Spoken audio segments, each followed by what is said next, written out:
লক্ষ্য 2026 মহিলাদের পর এবার জোড়া ফুলের নজরে ভবিষ্যৎ প্রজন্মের ভোটাররা। রাজ্যে প্রচুর কর্মসংস্থান রয়েছে, উচ্চশিক্ষার বন্দোবস্ত রয়েছে। ছাত্র সপ্তাহ সমাপ্তি অনুষ্ঠানে পড়ুয়াদের এই বার্তা দিলেন মুখ্যমন্ত্রী। এরই পাশাপাশি কন্যাশ্রী, ঐক্যশ্রী এবং সবুজ সাথীর মতন প্রকল্পে জোর দেওয়ার কথাও বললেন। এখন দেখার যে নতুন ভোটার টানতে তৃণমূল কংগ্রেসের মোকাবিলা বিরোধীরা কিভাবে করছে। ভোটের বৈতরণী পার করতে মহিলারা যে বড় ফ্যাক্টর তা অনেক আগেই বুঝেছিলেন মমতা বন্দ্যোপাধ্যায়। তাই ক্ষমতায় এসে ধাপে ধাপে কন্যাশ্রী, রূপশ্রী, লক্ষ্মীর ভাণ্ডারের মতো একাধিক মহিলা কেন্দ্রিক প্রকল্প চালু করেছেন।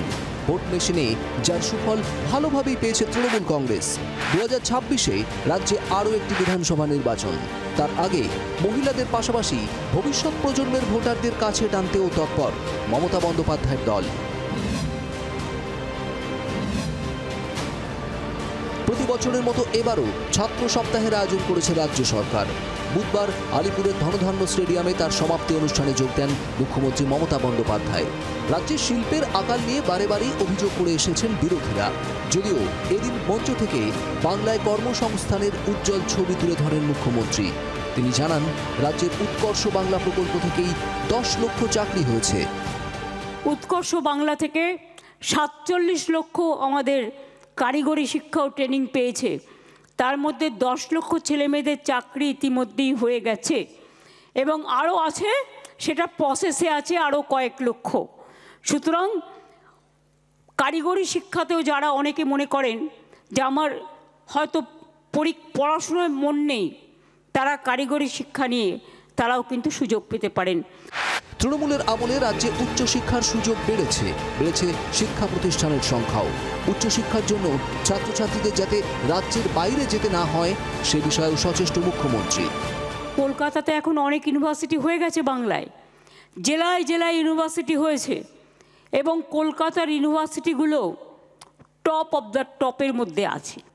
এখানে গরিব ছেলেমেয়েরা যাতে পড়তে পারে, মধ্যবিত্ত ছেলেমেয়েরা যাতে পড়তে পারে তার ব্যবস্থা করতে হবে। তাই সেটাকে মধ্যবিত্তদের জন্য করে দেওয়া হয়েছে। আমাদের সময় আমরা প্রায় 30টা বিশ্ববিদ্যালয় নতুন করেছি, 14টি নতুন মেডিকেল কলেজ, 53টি কলেজ, 7,000-এর বেশি স্কুলও আমরা করেছি। রাজনৈতিক বিশ্লেষকদের একাংশের মতে আরজিকর সন্দেশখালীর মতো ঘটনার পরেও রাজ্যে মহিলা ভোটের সিংহভাগ তৃণমূলের পাশে রয়েছে। মহিলা ভোটারদের আস্থা নিশ্চিত করার পাশাপাশি 26-এর আগে যুব সমাজের ভোট টানতেও ঝাঁপাচ্ছে রাজ্যের শাসক দল। এর মোকাবিলায় নতুন কৌশল খুঁজতে হবে বিরোধীদের। আজকের অনুষ্ঠানে মমতা বন্দ্যোপাধ্যায় শুধু একজন যে মুখ্যমন্ত্রী হিসেবে ছাত্রছাত্রীদের মাঝখানে ধরা দিলেন তা নয়, বরঞ্চ তার বক্তব্যে বারে বারেই কিন্তু তার অভিভাবক সুলভ যে মনোভাব, সেই মনোভাব তিনি তুলে ধরলেন ছাত্রছাত্রীদের জন্য। আর এখানেই অনেকে মনে করছেন যে এক্ষেত্রে 26-এর যে ভোট, সেই ভোটে কিন্তু তরুণ প্রজন্মের ভোট একটা বড় ভূমিকা নেবে। আর সেখানে কিন্তু এই ভূমিকা বিশেষভাবে প্রভাব ফেলতে পারে, এমনটাই অনেকের ধারণা। জি 24 ঘন্টার জন্য ক্যামেরা জয়ন্তর সঙ্গে শ্রেয়সী, কলকাতা। বাংলার আওয়াজ, বাঙালির আবেগ, জি 24 ঘন্টা।